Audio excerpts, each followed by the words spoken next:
Hey guys, welcome back. Happy St. Patrick's Day if you celebrate. It was a big thing in my house growing up. My mother loved Ireland, and she especially loved St. Patrick's Day. We are Roman Catholic, or at least the family was.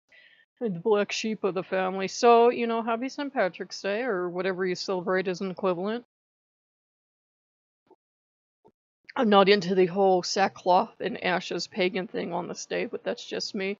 Some years I do it upright and I have black pudding and everything else, and I couldn't find anything I could afford this year, so no black pudding, no soda bread, no anything else. We did make some pork, so we did that. That isn't very Irish, I don't think, but we made something. Um, so we had a good day. And what I'm going to say is probably going to make some people angry. I don't care, but I was drug out of bed at 2 a.m. by Tyr. And I'm like, what? And I get the idea of him pulling back for a while and letting Freyr come forward was kind of like a test to see if I would still like him if he pulled back. Because remember that lovely article and all the trouble that started?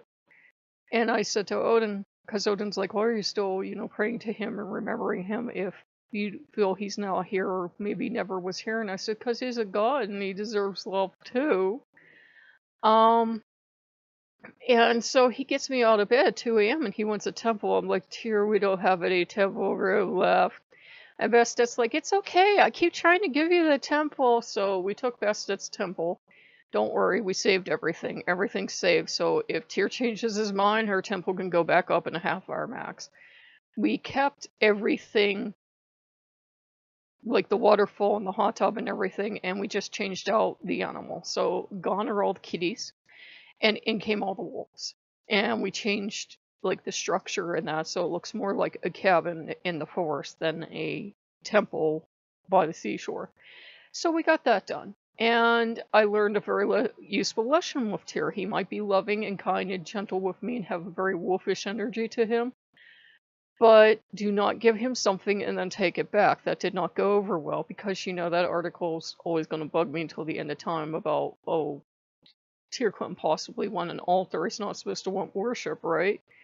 Not only does he want worship, love, and attention, but don't give him Ethiopian wolves and then think you're going to take them back because they're not native to Europe. That did not go over well. My Oculus bugged the hell out until he got wolves to compensate him, and then I had to bring the Ethiopian wolves back, and then just for good measure, I went out, found a gray wolf, and they got those too. So there are too many damn wolves all over the place. There's probably like 30 or 40 wolves in his temple alone, and Odin always takes whatever wolf we've got. It's a thing. Odin has to get the first ones. So there's too many damn wolves all over the place. I love it and I'm in heaven.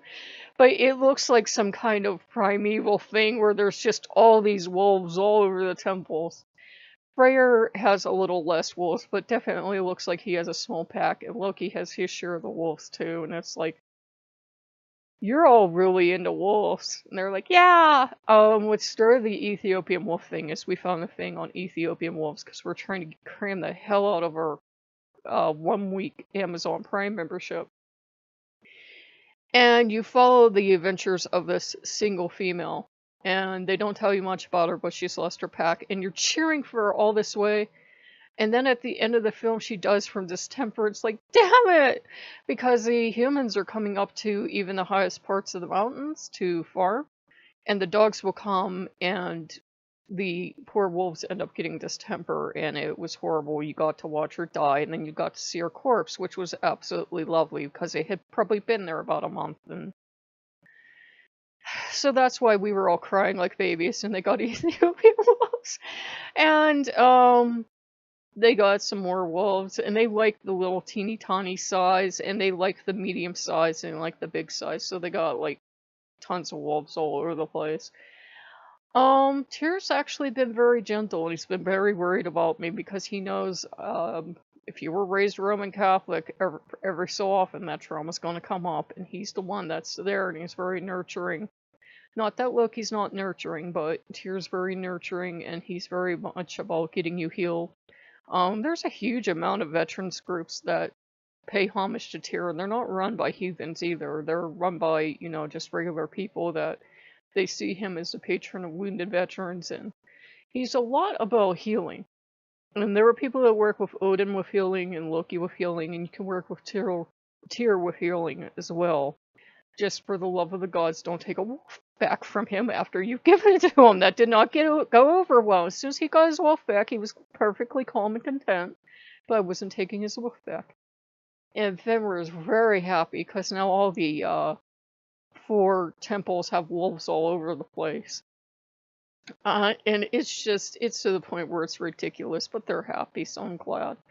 It feels like the Norse gods are kind of like pulling me back in, and I know they're doing this, but this time at least I understand why. They're like, Tyr needs attention. Tyr is not getting worshipped because there are all these people running around going, don't worship Tyr, don't give him an altar, blah, blah, blah. The god that doesn't need love or altars or attention got me out of bed at 2 in the morning because I could give him this thing, because I've given it to all the other gods, and he knows he withdrew, but he wants his temple. He wants it now, so he has it. It's really nice. He has the bed, which you guys have all seen the beds, and he has a ton of wolves, and he kept the hot tub because the wolves get to swim. We watched a special today, too, on the wolves in Canada that live on the coast. They actually have adapted, and they fish for almost like half the year while the salmon are running. They fish. So the wolves go in the water, and they swim, and they fish. So they love their fish. So he's really pleased with it. It looks a little ridiculous. I told him it looks like a toddler designed this thing, but he's really happy. He does have a sweet nature, and he's kind of playful in his own way. It's just you have to get past that gruff exterior. I see why Fenrir gets along with him, because Fenrir's the same way. Fenrir will scare you half to death until you get past a big, mean, ferocious wolfie, and then he's Mr. Cuddle Pup. I think he hates that, but he's a real sweetheart once you get past that. So is Tyr. But we have to remember the gods are only going to be able to present themselves in the ways we can accept from them. If I can't accept a kind Tyr, a loving, nurturing, healing Tyr, I'm not going to get that Tyr. I'm going to get the mean, cold, hard-ass son of a bitch that people say he is, and that's luckily not been my experience. I'm not discounting that if that's what people get, but sometimes it's what people need too. If you need a good kick in the ass, it's what the gods will give you. But if you can take kindness and tenderness, you'll get it. Because Odin's very kind and tender too, though he would die to admit it. And so is Loki, though Loki's proud of his nurturing side. There was a part in the one special we watched. We watched a lot of wolf specials in the last 24 hours. Of, in our prehistoric ancestors in Europe, the men would sing. I don't know how they figured this out, but they did. The men would sing before a hunt, and the wolves would sing back. Now, I don't know if it's poetic metaphor somebody made up, or if that's something they actually figured out from some kind of something, but they did talk about how, our ancestors worshipped the wolves before they worshipped anything human-shaped, and that's pretty much true of all cultures. We worshipped animal gods, or the gods in their animal essence, before we worshipped them as humans, because before we got the idea we're the most important thing, we were connected to nature, so if a god was connected to wolves, he appeared as a wolf. So Odin would have been a wolf god at one time, probably, and Loki would have been whatever the hell Loki feels like. Yeah! And Tyr feels like he would have definitely been a wolf, because it's that alpha wolf, why the hell won't you let me take care of you energy. And he can have a playful side, because wolves are silly, playful, goofy animals. They're not vicious. You're actually perfectly safe with a wolf. It's humans you have to worry about.